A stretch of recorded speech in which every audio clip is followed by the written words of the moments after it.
I'm back, and this is what happens in a kitchen design consultation. Well, if you have one with me anyway. Where will the consultation be? My consultations will be here in the showroom with me, so I can get to know a little bit about you, how you use your space, and what is most important to you. So I also use the showroom to explain different features of the kitchen, and this is also where all of my sample materials are. As when you're picking your kitchen, you want to be able to see what the real life materials are going to look like, feel like, the different tones, how they look under different lights.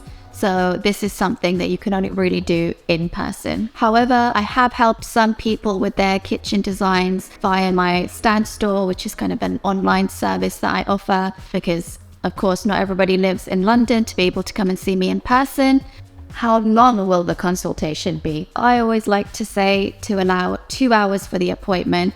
It doesn't always take this long. It can take about an hour, sometimes an hour and a half. 2 hours is usually the max, but it really depends on how much the client already has decided themselves and how much help they might need. Say if this is their first home, they might need me to kind of go into a bit more detail on the pros and cons of certain materials and layouts and kitchen units, whereas if this is maybe somebody's second or third home kitchen that they're designing, they already have answers to a lot of my questions and the process does move a lot faster.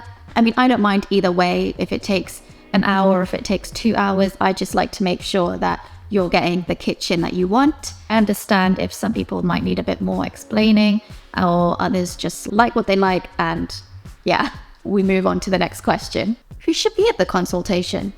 I always encourage that both homeowners, if there's more than one that is, are both present at the initial meeting, as there are lots of decisions to make. I'll be asking you a lot of questions. So it saves on kind of repeating myself and the client then repeating what's happened in the meeting to their partner or family to kind of get them back up to date. So yeah, it's always best that everyone who is making these decisions are present in the meeting. You may think that you're on the same page, but there may be a question that I ask you that you've not kind of discussed with each other. And when it comes to designing a kitchen, small decisions can make a big difference. For example, if you wanted to kind of go for a quartz worktop compared to a porcelain worktop, that could affect the price quite a bit. And usually there's one person who's kind of watching the budget and one person who's thinking about what they want the kitchen to look like, but you have to make sure that those two things kind of work together. It's best that everybody who's making decisions is in the meeting.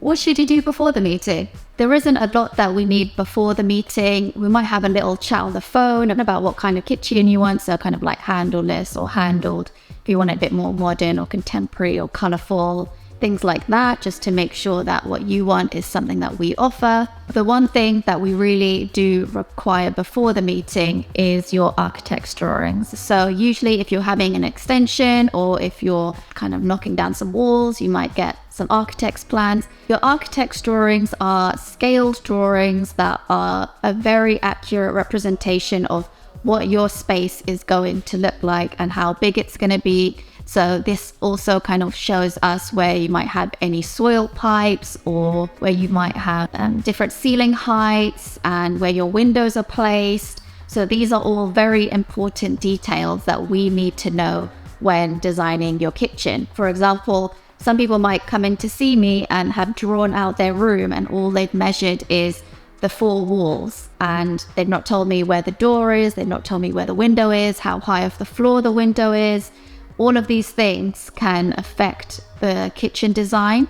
So architect's drawings are best, but if you don't have them, if you can accurately draw out your room, so making sure you make a note of how far off the wall the door is, how far away from each wall the windows are placed, and the ceiling height, if you have any skylights, that's always good to know as well. With us at Finchley Kitchens, if you're local to us and you don't have any architect's drawings, we can also come and do a site visit and measure up for you, but usually we would just work off of your architect's drawings. The next thing that's also helpful before the meeting is I usually ask if you have any kind of inspiration pictures that you've seen on like Instagram or Pinterest, because usually you are looking on those places, or even house TikTok. I think that's most YouTube, obviously.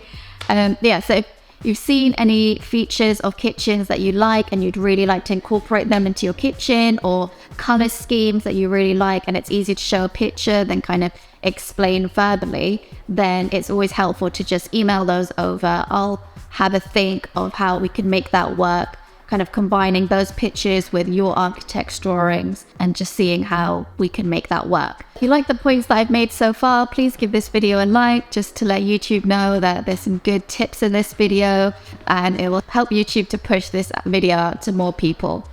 Okay, back to the video. How much does it cost? And the answer is that it's free. Initial design and consultation are free of charge, so I can only speak for myself and what we do here at Finchley Kitchens. I can't speak for all kitchen designers, but I do know that this is common for North London. What do we even talk about in this meeting? First of all, I always ask my clients, how do you use your kitchen? How many people are cooking?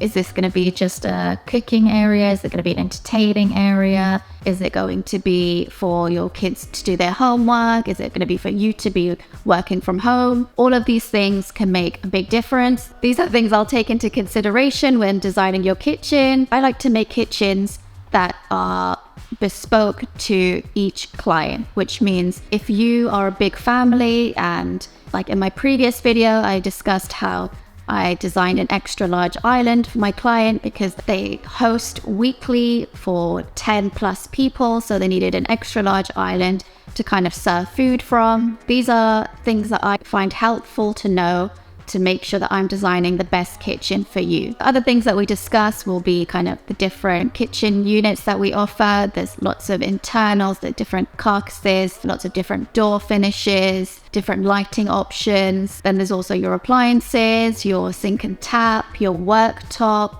the installation, whether you need any building work. Usually you'll have a builder on site to be doing your building work, but if you're just taking out an old kitchen and replacing it with a new one, you may need us to also kind of help you with a builder or a plumber or an electrician. So that's something that we can also discuss in your initial consultation. What happens after the initial consultation? We've been through what we do before the meeting, what we're going to talk about in the meeting, but what happens after the meeting? So I'll check to make sure that the client is happy with everything that we've discussed, everything that we've chosen. And then I'll go away and design the kitchen and create a 3D CAD drawing and some lifelike images of what the kitchen will look like, or what the potential kitchen will look like. And then the client will come back in to view their kitchen. We'll have a design presentation. It's what we call a design presentation.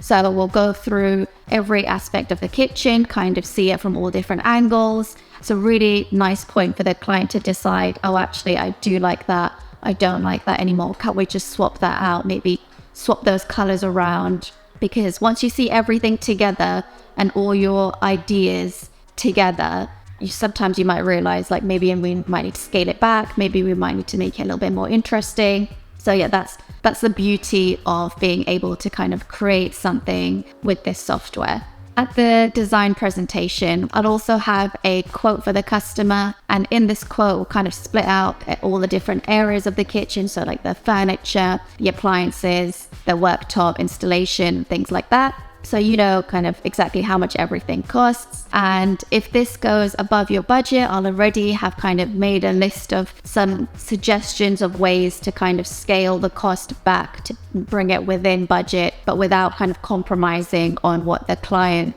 really wants from the kitchen. For example, if a hot tap is kind of right at the top of your list, we'll make sure we'll keep the hot tap. But if, say, an extravagant worktop is not really the be all and end all, then we'll just scale the worktop back to maybe one that's a bit more within your budget. So that is what happens at a kitchen design consultation, and also a little bit about what happens in the next meeting, which is what we call a design presentation. But yeah, I hope you found that helpful. Got some tips from this video, and it's helped you with your kitchen plans going forward.